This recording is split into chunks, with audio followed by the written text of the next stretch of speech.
play Cranium, you'll need a Cranium board with game cards and playing tokens.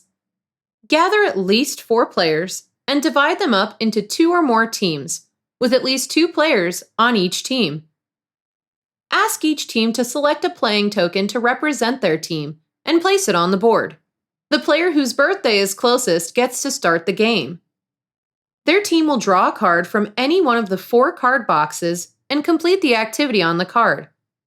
For instance, if they draw a Creative Cat card, they may be asked to draw a picture and have other players on the team guess what it is, Pictionary style.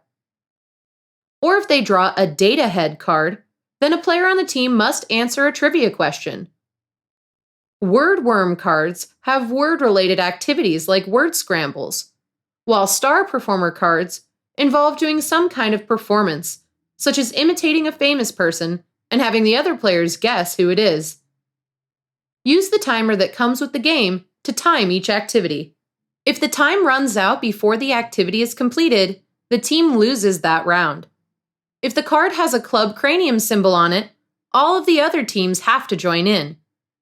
If the first team completes their activity successfully, the starting player rolls the dice and moves the team's token the appropriate number of spaces.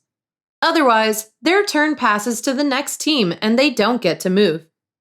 Now the next team must select a card to perform. After the initial turn, teams must choose a new card based on whatever space they land on. Keep moving through the board until a team reaches Cranium Central. To win the game, the team will have to successfully complete an activity from all 4 sets of cards. If they fail, they'll have to wait until their turn comes back around to try again.